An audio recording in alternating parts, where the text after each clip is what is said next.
ભાઈ તિલકવાળા ને કંગાલ કરી નાખ્યું છે આ લોકો ભાજપ વાળોએ. પોતાને ઇનોવા ને ફોર્ચ્યુનર જોવે અને બીજા લોકોને પડે ને નાખીને લઈ જવાના. જનબીન કોઈ છે ના હોય એવું. આજે તમે 40-50 લાખની અહીંની પબ્લિક ને તમે બિનહયાત સમજો. પણ જે આવી ઘટનાઓ થાય બરાબર તો ડેડ બોડીને કમસે કમ એક એમ્બ્યુલન્સ તો જોઈએ કે ના જોઈએ? દાદાગીરી કહેવાય ને. તમે લોકો એમના પરિવારને અપશબ્દો બોલો બરાબર.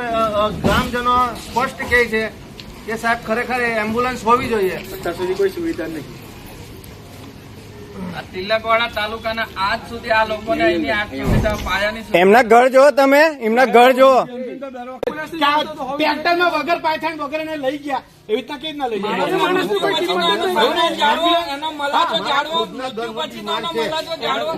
દવાખાનાથી કોઈ ગાડી આપી નથી. હા તો એટલે જ કહું છું ને અમે અમારા પૈસાથી અમે સગવડ મળી જોઈએ ને.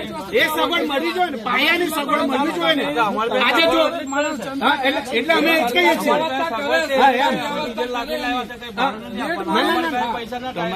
બરાબર એવું નથી.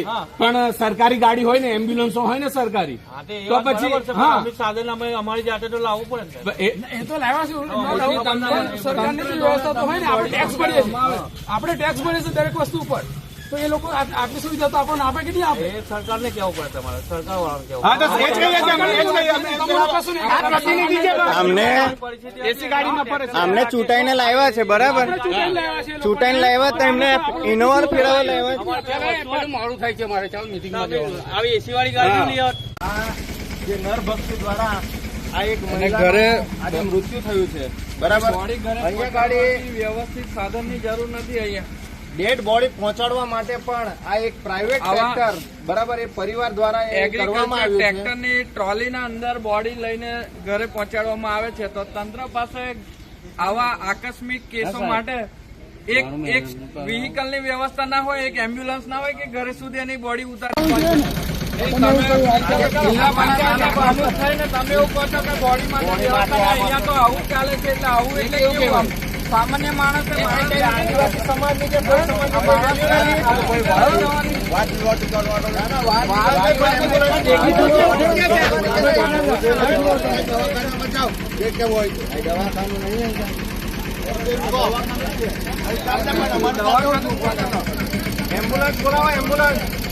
એમ્બ્યુલન્સ બોલાવો. આ જિલ્લા પંચાયત પ્રેસિડેન્ટની ગાડી છે.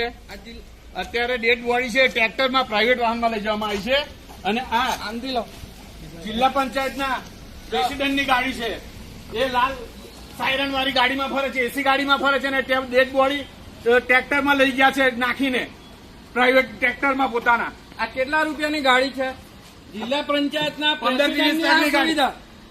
અને સામાન્ય પ્રજાને ત્યાં આકસ્મિક ઘટના થાય, આકસ્મિક મૃત્યુ થાય તો એને એગ્રીકલ્ચર ટ્રેક્ટરની અંદર તેની ટ્રોલીમાં નીચે નાખીને લઈ ગયા બોડી લઈ જવામાં આવે છે. અને એમને જયારે રજૂઆત કરીએ છીએ કે તો દાદાગીરી કરે છે. એમ્બ્યુલન્સના અંદર આ બોડી એના ઘરે વ્યવસ્થિત રીતે પહોંચવી જોઈએ, તો તેના બદલે આ જિલ્લા પંચાયતના પ્રમુખ એવું કે છે કે અમારા ઘરનો પ્રશ્ન છે, તમારે વચ્ચે બોલવું નહીં, એવી રજૂઆતો કરે છે. એટલે શું સમજવું? આ તંત્ર શું કાર્ય કરી રહ્યું છે, શું સમજવું? પ્રજા એમને આટલા માટે ચૂંટીને વોટ આપીને એમને આ લેવલે પહોંચાડે છે કે પ્રતિનિધિત્વ કરાવે છે. આ છે એમનું પ્રતિનિધિત્વ. એ પોતે એસી ગાડીમાં બેહીને આવે છે અને જે ડેથ થઈ ગયેલી બોડી છે એને ટ્રેક્ટરમાં આમ જ નાખીને લઈ ગયા.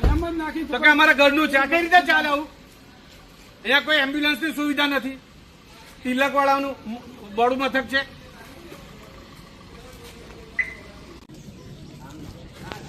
નર્મદા જિલ્લાના તિલકવાડા તાલુકાના અલવા ગામે ગઈકાલે એક દુઃખદ ઘટના બની.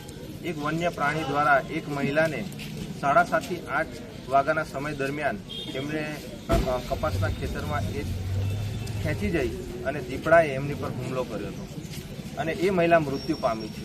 એની મુલાકાતે આજે અમે તિલકવાડા સિવિલ હોસ્પિટલ પર આવ્યા તો એમની જે ડેડ બોડી હતી એ ડેડ બોડીને એક પ્રાઇવેટ ટ્રેક્ટરમાં, જે ગરીબ પરિવાર છે એ 1,000-1,500 રૂપિયાનું પ્રાઇવેટ ટ્રેક્ટર કરી અને એ પરિવાર એ ડેડ બોડીને એમના ઘરે લઈ ગયું. તો અમે અહીંના ચૂંટાયેલા જે જિલ્લા પંચાયતના પ્રમુખ છે ભીમસિંહભાઈ તડવીને, એમને પણ સ્થાનિક ગ્રામજનોએ રજૂઆત કરી કે સાહેબ અહીંયા એક એમ્બ્યુલન્સ સુવિધા હોવી જોઈએ. તો ઉશ્કેરીજનક જિલ્લા પ્રમુખે સ્ટેટમેન્ટ આપ્યું કે અહીંયા ગાડી તો અમારા વિસ્તારમાં આવું જ ચાલે છે, બરાબર, અને આવું જ રહેશે.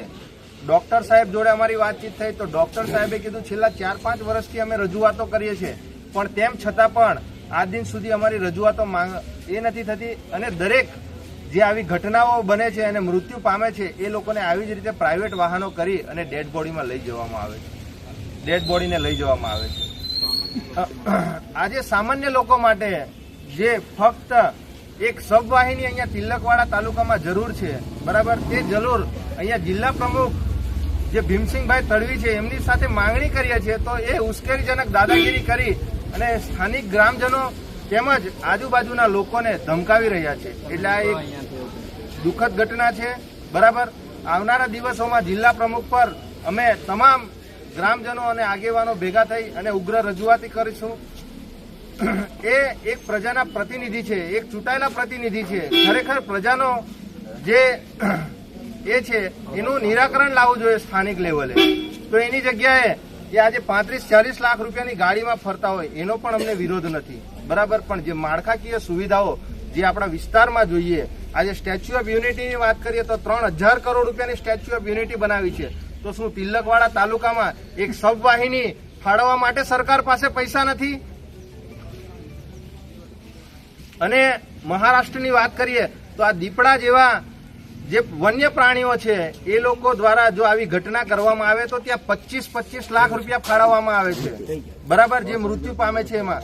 જ્યારે આપણે ગુજરાતની વાત કરીએ તો આ નર્મદા જિલ્લામાં જ હમણાં આ 4થી થી 5મી ઘટના છે. ફક્ત 3-4 લાખ રૂપિયા આપી અને એ લાભાર્થીઓને જે મૃત્યુ પામેલા હોય છે એમના પરિવારજનોને ફક્ત 3-4 લાખ રૂપિયા આપવામાં આવે છે. તો જેવી રીતે મહારાષ્ટ્રમાં 25 લાખ રૂપિયા આપવામાં આવે છે, એવી જ રીતે અહીંયા પણ જે આવી દુઃખદ ઘટના થાય એમને પણ 25 થી 30 લાખ રૂપિયા આપવામાં આવે, કેમ કે આ એક